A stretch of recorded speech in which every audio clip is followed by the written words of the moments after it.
Alrighty, so episode 2 of It, Welcome to Derry has just dropped. Now, this one's entitled The Thing in the Dark. So I'm going to delve into a couple of spoilers from episode 1, keep it in mind, and maybe just a few plot points that could be considered spoilish for episode 2. So please bear that in mind, guys. Now, this episode essentially deals with the repercussions of what happened at the end of episode 1, which was just absolute carnage. And I said in my review of episode 1, they don't hold back. I like that they were setting up all these characters, and that can come off as a little bit of a slow burn at times, but the beginning and end of episode 1 was what really hooked me in.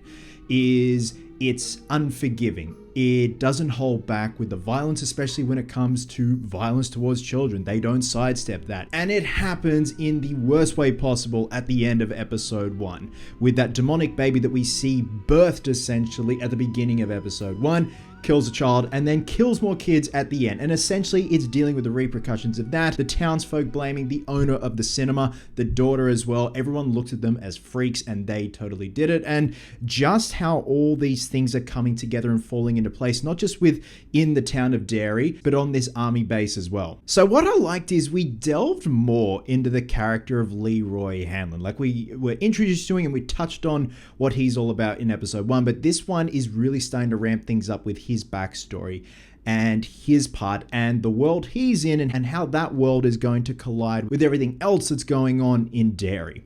Now, again, this could be considered a bit of a slow burn, but I really dug this episode. I feel like it now has its legs, it's got momentum, and obviously that probably helps because I'm used to these characters now.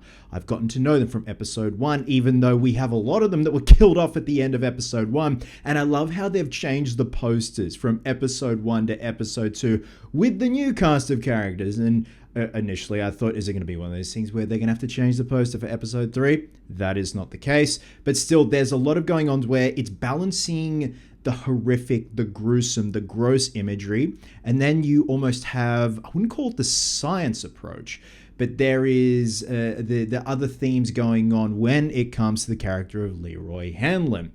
And again, you're expecting all of these worlds to intertwine, come together, and then figure out what's going on in Derry and also Pennywise. You don't see Pennywise in this episode except a glimpse of his eyes. And I like that they're not, like I said for my review of episode 1, that they're blowing their load all at once. You can feel Pennywise's presence there. He is coming. He is essentially brewing.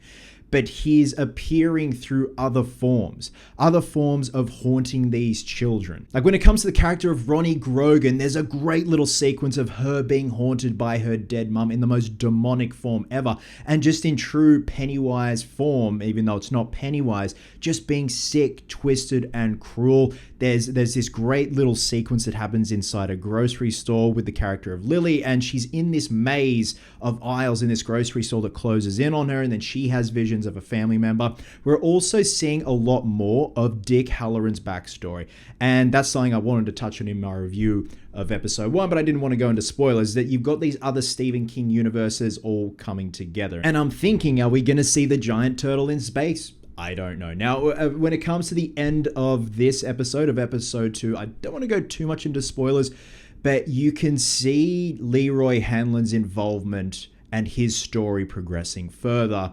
And it was really cool to see what they uncover and also what they're trying to uncover within Derry that could possibly be weaponized. It's a story beat and a plot point I didn't expect to see. And again, I was wondering since episode 1 where they were going to go with this storyline for Leroy Hanlon and everything on the army base. Then obviously Dick Halloran as well. And we all know what happens to him. He gets his happy ending. Absolutely. And also another monster in this episode, racism. And yeah, it was a little bit hard to watch at times, but it's front and center. It's unapologetic, like how the end of episode 1 was unapologetic with killing kids in the most brutal way possible. But it was a thing at the time, and they're touching on it. And also you've got this sense of, is the town itself possessed? Or are the folks just weird and twisted because of things that have happened? Then obviously the things that happened in the cinema, in the movie house from episode 1, carry that over, and then you have everyone pointing the finger at these little girls, the father of one of the little girls as well, not knowing for well exactly what's happened in there with that demonic baby. So guys, I don't want to prattle on for much longer. I definitely think episode 2 is a step up from episode 1. I just feel like they had to introduce us to all these characters, explain things, and that can come off as a little slow at times.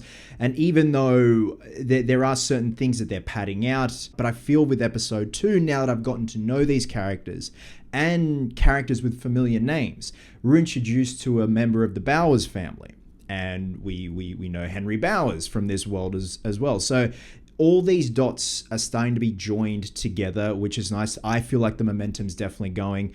It's a step up from episode 1. It's introducing concepts and ideas and story beats that I didn't think would happen, like I said.